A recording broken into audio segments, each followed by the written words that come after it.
আসসালামু আলাইকুম প্রিয় ভিউয়ার, সবাইকে স্বাগতম আমাদের ইউটিউব চ্যানেলে। আপনারা শিক্ষকতা পেশায় কেরিয়ার করতে চান?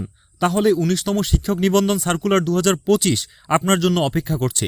আজকের ভিডিওতে জানব ১৯তম শিক্ষক নিবন্ধন সার্কুলার কবে প্রকাশিত হবে, কত পদ শূন্য এবং কিভাবে আবেদন করবেন। সম্পূর্ণ ডিটেলস পেতে ভিডিওটি শেষ পর্যন্ত দেখুন। এইবার নিবন্ধন আরও বড় পরিসরে হচ্ছে। এনটিআরসিএ সূত্রে জানা গেছে আনুমানিক ৫০,০০০-এর বেশি পদের জন্য হবে এই নিবন্ধন। দেশ জুড়ে বেসরকারি শিক্ষা প্রতিষ্ঠানে শূন্য পদের সংখ্যা দিন দিন বাড়ছে। এই সুযোগ যারা কাজে লাগাতে পারবেন ভবিষ্যতে শিক্ষকতায় ভালো একটা কেরিয়ার করতে পারবেন ইনশাল্লাহ। এবার আসি ১৯তম শিক্ষক নিবন্ধন সার্কুলার কবে আসবে।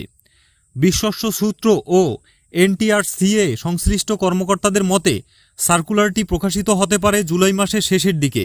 এনটিআরসিএ ইতিমধ্যেই সার্কুলারের খসড়া প্রস্তুত করেছে, এখন শুধু প্রশাসনিক অনুমোদনের অপেক্ষা। অর্থাৎ সার্কুলার আসার জন্য আর বেশি দিন বাকি নেই। আপনি যেন এক মুহূর্তও পিছিয়ে না পড়েন, এখন থেকেই প্রস্তুতি শুরু করুন। ১৯তম নিবন্ধন পরীক্ষার মধ্যে থাকবে ৩টি ধাপ: এমসিকিউ, লিখিত ও মৌখিক। যারা এমসিকিউতে পাশ করবেন তারা লিখিত এবং এরপরে ভাইবা পরীক্ষায় অংশ নিতে পারবেন।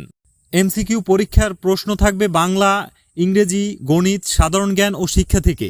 তাই এখন থেকেই প্রতিটি বিষয়ের উপর গুরুত্ব দিয়ে প্রস্তুতি শুরু করা দরকার। সার্কুলার প্রকাশ হলে তা www.ntrca.gov.bd এই অফিসিয়াল ওয়েবসাইটে প্রকাশিত হবে। আবেদন প্রক্রিয়া হবে অনলাইনের মাধ্যমে এবং সময়সীমা থাকবে খুবই কম। তাই সময় মতো আবেদন করতে হলে নিয়মিত ওয়েবসাইট চেক করা অত্যন্ত জরুরি।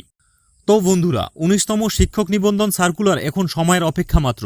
আপনি যদি এই সুযোগটা কাজে লাগাতে চান তাহলে আজ থেকেই প্রস্তুতি শুরু করুন। সঠিক রুটিন, মানসম্মত বই, বিগত বছরের প্রশ্ন এবং অনুশীলনেই আপনাকে সফলতার পথে নিয়ে যাবে।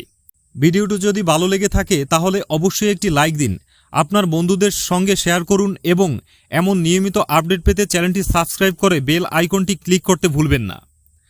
সার্কুলার প্রকাশের দিনেই আমরা আবার হাজির হব বিস্তারিত বিশ্লেষণ নিয়ে। ধন্যবাদ সবাইকে। আল্লাহ হাফেজ।